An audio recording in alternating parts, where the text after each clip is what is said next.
Good morning বন্ধুরা, কেমন আছো তোমরা সবাই? নিশ্চয়ই ভালো আছো, আমিও ভালো আছি। আর আজকে হলো রোববার, এইমাত্র ঠাকুর পুজোটা দিলাম। আজকে ঠাকুরের জন্য তালের বড়া করব। তালটা আমাদের পরিচিত একজন দিয়েছিল, তার বাড়ির গাছের তাল। আমার বর আমাকে জিজ্ঞেস করে, তুমি তালের বড়া করতে পারো? আমাকে একজন বলেছে যে তার বাড়ির গাছের তাল দেবে, যদি তুমি বড়া না করতে পারো তাহলে আর ওই তাল আনবো না, আর যদি বড়া করতে পারো তাহলে তালটা নিয়ে আসবো। 20 বছর ধরে তালের বড়া করে আসছে, আর এখন আমার বর আমাকে জিজ্ঞেস করে আমি তালের বড়া করতে পারি কিনা। যদিও এরকম ঘটনা প্রথম না, আমার বর এরকমই করে, প্রতি বছরই আমাকে এরকম জিজ্ঞেস করবে। এমনকি বাড়িতে যখন লোকজন আসবে সেই সময়ও আমার বর আমাকে বলবে যে তুমি তো এত লোকের রান্না করতে পারবে না, এত লোকের রান্না তুমি কি করে করবে, তুমি কি কখনো এত লোকের রান্না করেছো? প্রতিবার এই কথাটা বলবে। আর এই ধরনের কথাগুলো যখনই বলে তখনই আমার সাথে গৃহযুদ্ধ শুরু হয়। 30-40 জনের রান্না কি করে করতে হয় সেই ধরনের ভিডিও আমি তোমাদের সাথে অনেক শেয়ার করেছি। ব্লগ না হয় 4 বছর ধরে করি, তার আগেও তো আমি 30-40 জনের রান্না করেছি, কিন্তু আমার বরের সেই সমস্ত কথা মনেই থাকে না। আমার সম্পর্কে আমার বর মনের মধ্যে যে ধারণাগুলো এরকম সাধারণত পোষণ করে থাকে, সেই জন্য ও যে ঠিক তা কিন্তু না। আমি ভালো করেই বুঝি ও এই ধরনের কথাগুলো কেন আমাকে বলে থাকে, বা আমার সম্পর্কে এই ধরনের মনোভাব ওর মনের ভেতরে কিসের জন্য থাকে। কিন্তু সব কথা তো আর সব সময় ক্যামেরাতে বলা যায় না। যাকে সেসব কথা, আমি আমার কাজের কথায় ফিরে আসি। নারকেলটা তো কোরানো হলো, এবারে তালটা নিতে হবে। আর তালটা আমি এই যে দেখো, এই যে চিজ কাটার ঘষে ঘষে নেব। ওই যে একটা শর্ট ভিডিও করেছিলাম, তো বারবার মোবাইলের অ্যাঙ্গেলটা চেঞ্জ করতে হয়েছে, তো সেই জন্য আমি ঠিকঠাক মতো তাল নেওয়ার ভিডিওটা মনে হয় শেয়ার করতে পারিনি তোমাদের সাথে। এই বছর প্রথম ঘরে তাল এলো, আর প্রথম যখন তাল, আম, তরমুজ এগুলো ঘরে আসে, সেটা আগে ঠাকুরকে নিবেদন করি। ঠাকুরকে নিবেদন না করে তাল, আম, তরমুজ এগুলো আমি খাই না। ওই জন্য বরকে বললাম বাজার থেকে সমস্ত কিছু নিয়ে আসতে। তালের বড়া করতে গেলে অনেক জিনিসের প্রয়োজন হয়, শুধু তাল হলেই হয় না। ময়দা, সুজি, তারপরে ওই নারকেল, এগুলো সব নিয়ে আসছে।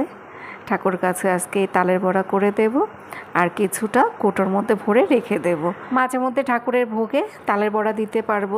তালের বড়া তো বেশ কয়েকদিন ভালো থাকে। এখন আমি যে কড়াইতে তালের বড়াটা ভাজা করছি, ওই কড়াইটা সেরকম একটা ভালো না। কড়াইটা কেমন পাতলা হালকা টাইপের, তো কোনো কিছু দেওয়ার সাথে সাথেই না কেমন যেন পুড়ে যায়। ওই জন্য না বড়াগুলোর গায়ে একটু কালো কালো মতো দাগ হয়ে গেল। এই কড়াইতে খুব বেশি একটা আর তালের বড়া করব না, শুধু ঠাকুরের জন্যই বড়াগুলো করব। আর বাদ বাকি বড়াগুলো রান্নাঘরে নিয়ে আমি ভেজে নেব। এই যে দেখো, রান্নাঘরে ফ্রাই প্যানের মধ্যে বড়াগুলো সব ভেজে নিচ্ছি। একটু বড় বড় করেই ভাজলাম, কারণ আমার না আর ধৈর্য ধরছে না। আমি অনেক সময় ধরে এই তালের বড়া নিয়ে বসে রয়েছি। তালের বড়া করা কিন্তু বিশাল ঝামেলা, ওই জন্য একটু বড় বড় করেই ভাজলাম বড়াগুলো। আর ঠাকুরের ভোগে কিন্তু বড়া দেয়া হয়ে গেছে, আমার কিন্তু পুজো দেয়া কমপ্লিট।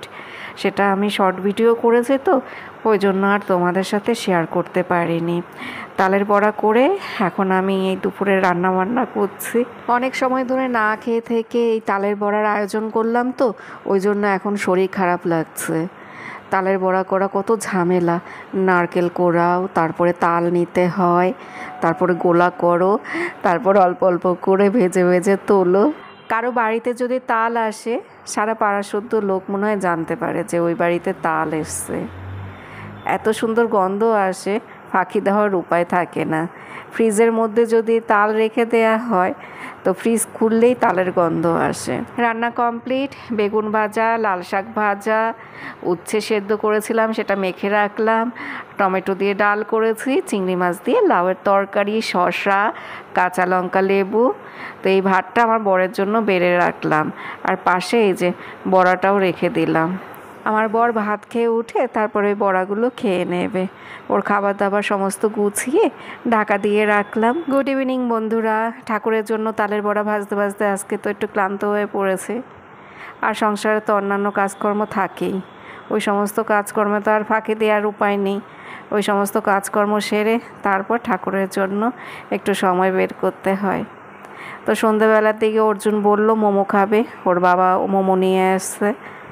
কালকে কৃপার বান্ধবীর জন্মদিন, তো বান্ধবীর জন্মদিনের গিফট কিনে নিয়ে এসছে এই বাজার থেকে। ওরা কয়েকজন বান্ধবীরা মিলে এইসব গিফট দিচ্ছে।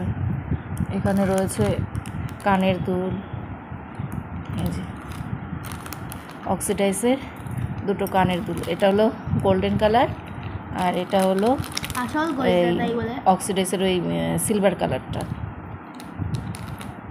এটা একটা ক্লিপ পিঙ্ক কালারের, হাতের ব্রেসলেট, ব্রেসলেট বলে না কি বলে এগুলোকে,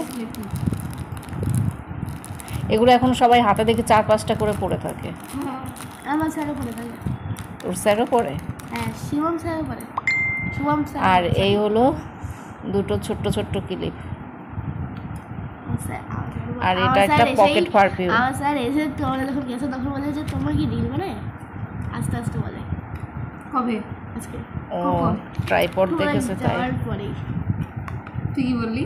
এটা অর্জুনের একটা ছিল পকেট পারফিউম। ও প্রথমে বলেছিল যে তুই কি রিল বানাস? এই হলো গিফট। আমি না, আমি আমার মা রিল বানায়। আজকে আমাদের পাশের ঘরের বাচ্চা মেয়েটার জন্মদিন ছিল। ওদের ঘর থেকে ফ্রাইড রাইস, চিকেন কষা, কেক, তারপর মিষ্টি, এই যে দেখো এগুলো সব দিয়ে গেছে। অনেকটা করেই দিয়েছে।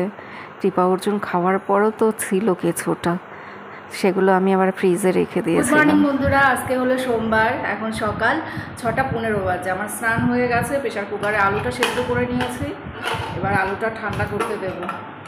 পোলাও আর আলুর দম রান্না করব, এই কৃপা কলেজে নিয়ে যাবে ওই জন্য। আলুটা একটু ঠান্ডা হোক, তারপর খোসা ছাড়িয়ে মশলা কষিয়ে আলুর দম করে নেব। পোলাওর চালটা ধোয়া হয়ে গেছে, পোলাওটা বসিয়ে দিয়ে তারপর আমি ঠাকুর ঘরে যাব, ঠাকুর পুজোটা দিতে হবে। ঠাকুর ঘর মুছে আসলাম, 2টো সিটি দিয়েছি, তাতেই আলু সেদ্ধ হয়ে গেছে। এই প্রেশার কুকারে খুব তাড়াতাড়ি সিটি দেয়, পরপর সিটি ওঠে। পোলাও আমার খেতেও ভালো লাগে আর এই রান্নাটা করতেও ভালো লাগে, কারণ রান্নাটা তাড়াতাড়ি হয়ে যায়, তো সেরকম একটা ঝামেলা নেই, ওই জন্য এই রান্নাটা করতেও ভালো লাগে। প্রেশার কুকারে দিলে তো তাড়াতাড়ি হয়েই যায়, কিন্তু ওই হাঁড়ি বা কড়াইতেও যদি বসাই তাহলেও খুব বেশি একটা সময় লাগে না। প্রেশার কুকারে পোলাও রান্না করার সময় এর মধ্যে ঠান্ডা জল দিলেই হয়, এর মধ্যে গরম জল দিতে হয় না। এমনিতে যখন হাঁড়িতে পোলাওটা বসাই ওই সময় একটু গরম জল দিলে ভালো হয়, তবে চালটা যদি অনেক সময় ধরে ভেজানো থাকে সেই সময় কিন্তু গরম জল না দিলেও হয়। চাল যদি ধুয়েই সাথে সাথে হাঁড়িতে দেয়া হয় তাহলে সেই সময় ওই পোলাওর মধ্যে একটু গরম জল দিলে ভালো হয়, কিন্তু চালটা যদি অনেক সময় ধরে ভেজানো থাকে তাহলে সেই পোলাওতে গরম জল না দিলেও হয়। পোলাও রান্না একদম কমপ্লিট, বেশ সুন্দর ঝরঝরে হয়েছে, যেরকমটা চেয়েছি সেরকমই হয়েছে। পোলাওটা দেখলেই বুঝতে পারবে যে একটু নরম হয়নি, একদম ঠিকঠাক মতো হয়েছে। টিফিন বক্সে পোলাওটা বেড়ে আমি এটা এখন পাখার তলায় রেখে দেব। কৃপা অর্জুনকে যখন আমি টিফিন দেই তখন কিন্তু সেই টিফিনটা আমি টিফিন বক্সে বেড়ে তারপরে ওটা পাখার তলায় রেখে দিই, একটু ঠান্ডা হওয়ার পরে টিফিন বক্সটা আটকে দেই। এখন আলুর দমটা বসাবো, কিন্তু ঘরে কাঁচা লঙ্কাও নেই, গুঁড়ো লঙ্কাও নেই। আলুর দমে যদি একটু লঙ্কা না দেই তাহলে তো খেতে ভালো লাগবে না, তো সেই জন্য শুকনো লঙ্কা 4-5টাই দেখো এই বাটির মধ্যে একটু সেদ্ধ করে নিয়েছি, তারপরে ওটা ব্লেন্ডারে ব্লেন্ড করে নিলাম। আর এখানে দেখো আলুর দমের মশলাটা কষিয়ে নিয়েছি, এর মধ্যে এখন শুকনো লঙ্কা বাটাটা দেব। এইভাবে যদি লঙ্কা সেদ্ধ করে বাটা হয় তাহলে নাকি গলা বুক জ্বালা করে না, আর কালারটাও খুব ভালো আসে, তো ওই জন্যই আমি লঙ্কাটা সেদ্ধ করে বেটে নিলাম। শুকনো লঙ্কাটা আমি সেদ্ধ না করেও বাটতে পারতাম, তো ওইভাবে যদি ডাইরেক্ট শুকনো লঙ্কা বেটে রান্নার মধ্যে দিতাম তাহলে কিন্তু গলা বুক জ্বালা করতো, ওই জন্য আমি শুকনো লঙ্কাটাকে সেদ্ধ করে নিয়ে তারপরে ব্লেন্ডারে বেটে নিলাম। আর কৃপার টিফিন রেডি, পোলাও, শসা আর আলুর দম। আজকে কৃপা ওর পাপার সাথে কলেজে যাবে, ওর পাপার কলকাতায় কাজ রয়েছে, তো সেই জন্য ওর পাপার সাথেই চলে যাচ্ছে।